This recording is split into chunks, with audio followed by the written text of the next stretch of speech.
One is sort of this operator feeling that we have been here before, right? We heard some on the panel. We have seen it before.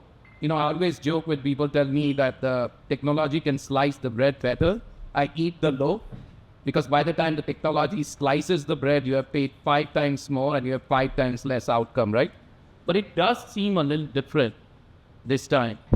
And the fact that you have been building through that throughout your experience, and I think where we find ourselves now, I would love to get your sort of narrative arc on how should we think about this moment, and is this something new, is this something different, or is this sort of a deeper pattern recognition of what's happened in the world? Yeah, I think, look, when we were building our first company, this company called Rapt, this was in the late 90s, the term data science hadn't been invented then. Right? And AI wasn't even, machine learning wasn't talked about as much. We were building probabilistic optimization models to predict demand and supply for high-tech manufacturers.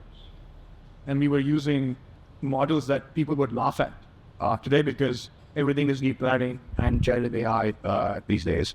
Like you ask about, and then from then on we moved on to Krux, and we did something with night Bayesian models for lookalike prediction and everything.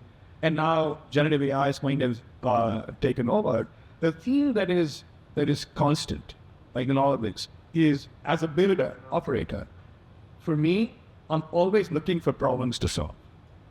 In fact, it's a joke down in the office. I always ask, what problem are you trying to solve? People will be able to create a Substack for me, and the title of Substack is "The Problem Is." So that's one central thing.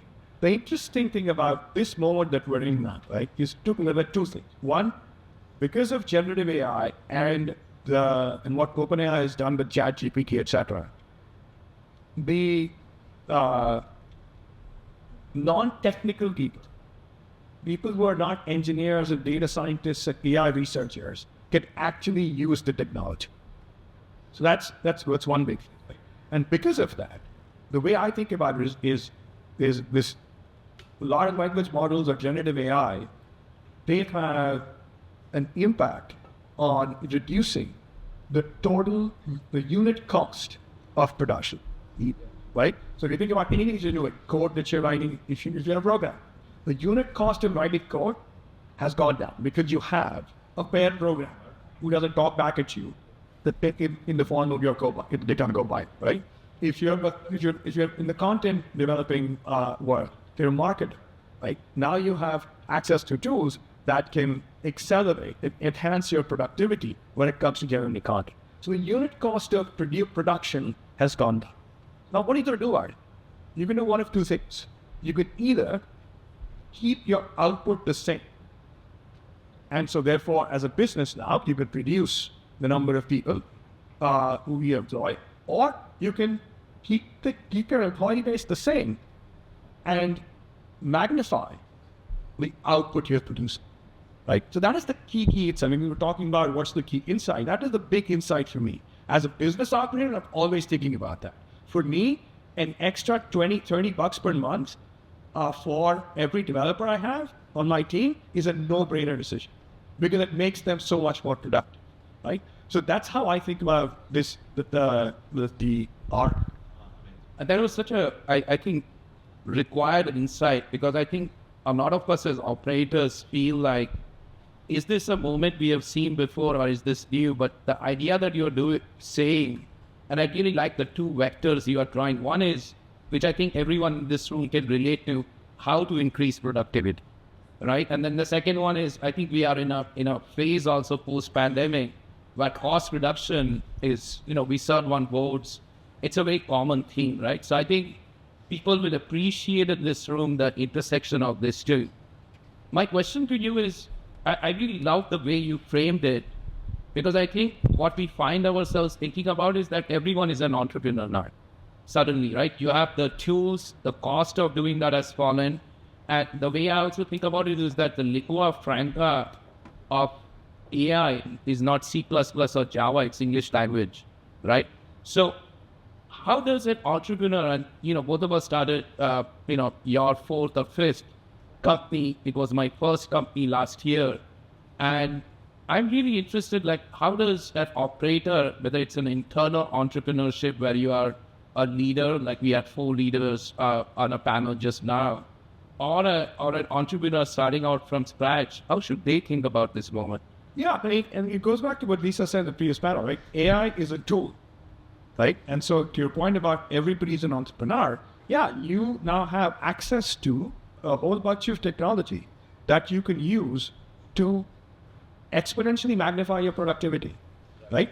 And now, well, what are you going to do with that? Are you going to build a new business? Are you going to transform the way you work at a big company? The word entrepreneur, you don't have to have your own company to be an entrepreneur. You can be an entrepreneur in a big company also with these tools that are available right now. To your point about the new programming language is English, I kind of sort of agree, right? Because I use ChatGPT, I use GitHub Copilot as an engineer. Oftentimes, it gives me code that is wrong, and so I have to actually know how to prompt it. I'll give you a very simple example. I asked to do something. It was using an API that actually wasn't publicly available, right? And the documentation clearly says this is not publicly available, but it used to give me a code recommendation. Okay, Wow. right? So now, if you don't know that, and you blindly just use it, then you're going to get garbage in, garbage out, right? So prompting now becomes a skill as well. And yes, English language does help, but right now the state of prompting is that you need to know how to prompt them. And your average person on the street cannot start prompting ChatGPT and get production code out, right? So, Yeah, I call the new sort of skill set is PQ over IQ. Like, what's your prompting quotient, right? And I think, we're going to find this year's Thanksgiving is going to be dominated by who is a better prompter, or a better carver of the turkey, right? no, I mean, another anecdote, right? I've been in so many, and it's a recent thing, the last 3 months or so. I've been in so many conversations where people are like, oh, software engineers are dead. There was a post I read recently where like, studying computer science today is like studying journalism in the 90s. It's hogwash, right? So, and to people who say that, if they're CEOs or even technology leaders, I ask a very simple question. How many engineers have you fired in the last 3 months and replaced them with ChatGPT? And the answer is, of course, zero. Right? So until that starts, no. Yeah, exactly. Until that starts to happen, software engineers are not going anywhere. Please tell your kids to study computer science. So now coming back to this sort of moment we are in, Vivek, would love to get a sense of, you guys just raised a fund on the super side. How are you tackling after 25 years? I was hoping to find you in a golf course, but here you are building through the next sort of change of state as well. Would love to get a sense of sort of, how you're approaching that problem, because I think not just for entrepreneurs like me, but when I think about corporate executives and decision makers, and there are some people who are in transition also in this room, how should they frame like the set of opportunities in front of them? And certainly, I think the idea that you have to build through this revolution, how do you frame it yourself, and what sort of advice do you have, having done it 3 or 4 times? Yeah, the first bit of advice is the generic advice I'll give, like focus on problems, not the solutions. AI is a tool. Focus on the problem you're trying to solve. Always ask people who come and say, oh, we can use AI for this. Okay, well, what is the problem we're trying to solve? That is the first question, right? And that's what we do all day long, 24 hours a day, 7 days a week at Superset. When it comes to this generative AI moment, right? And you talked about our fund. If you think about it, up until last year, all of the focus in the AI community was in what we call the science of AI. How big is your model? How did you train it? What technique did you use? How many layers in your TeamNet? What kind of transformer architecture, etc., etc. Now, and I think Miguel made this point, and people are moving from POCs to starting to put things in production. Well, putting things in production means that the focus now shifts from the science of AI to the engineering of AI, which is where we like to dwell, right? And so when you think about generative AI in particular, there are 4 key areas that we're looking at when it comes to engineering of AI. One is obviously prompt management, right? And I think prompt management or prompt engineering in the next maybe 3 to 5 years, the LLMs will get way smarter. But right now, that is an opportunity. The second thing is fine-tuning. How do LLMs, like OpenAI, ChatGPT, Claude, Gemini, doesn't matter what, they were all trained on publicly available data sets. How do you take your proprietary data sets and train task-specific LLMs? That's an engineering challenge, right? So that's the second thing.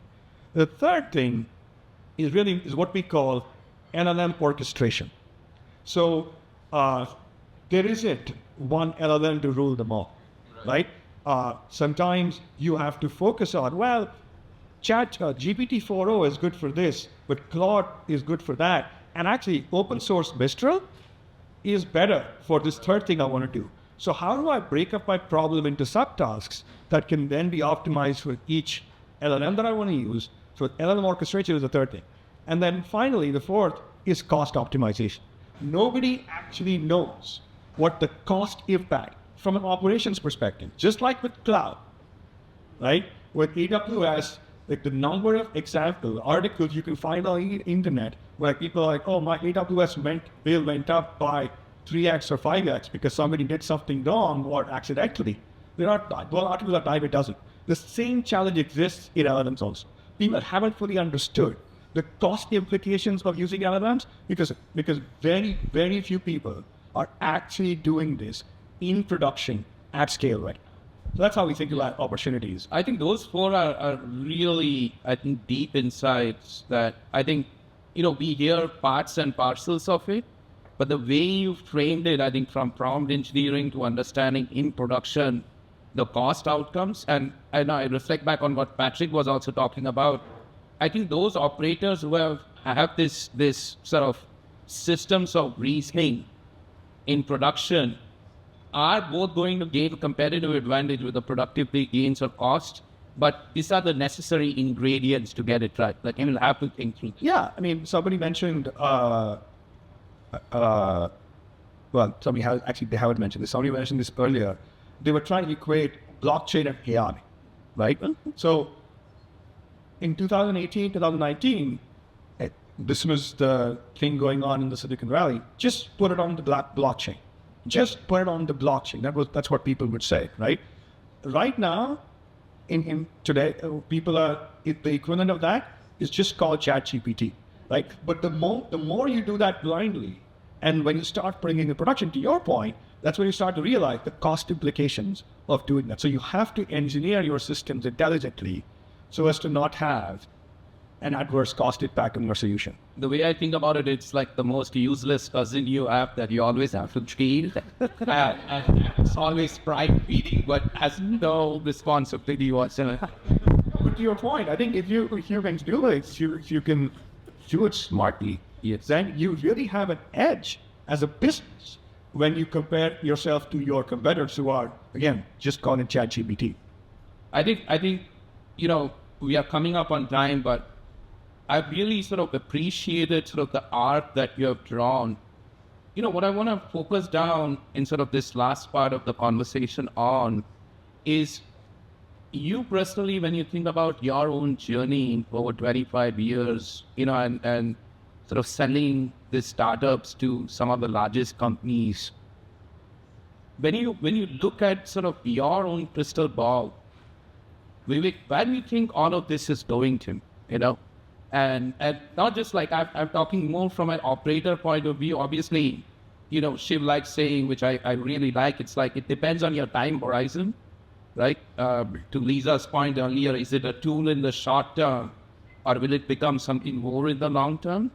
And does it, because all those investment decisions and thought processing is going on right now. So what does your crystal ball tell you as you look out? Well, people used to ask me, well, share your product roadmap with us. Share your 3-year product roadmap with us. I only say 6 months out. Beyond that, things are moving so fast, you can't actually predict stuff that's going out that far. But I think the one thing is clear, that the technology, the way it's been developed, and the potential that it has, and the productivity gain that you can get from using the technology, if you don't use it, if you don't figure out how to use it, you will be left behind.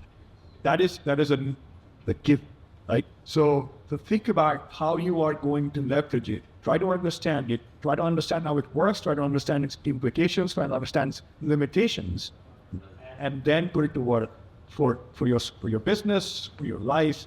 I don't do crystal ball predictions.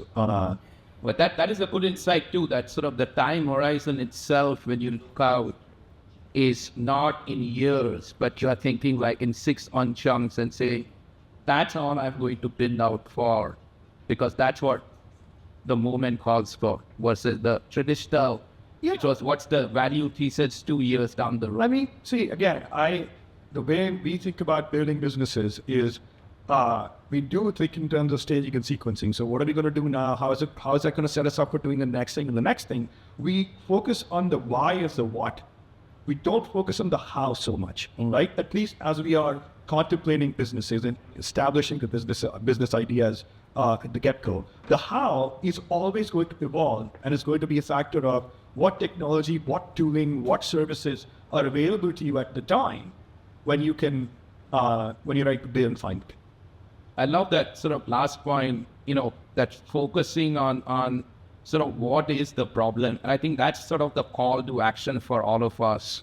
If I distill it down, it's like, instead of just sort of wondering about whether this is relevant or not relevant, and we heard that earlier too, was that, last year felt like the POC year.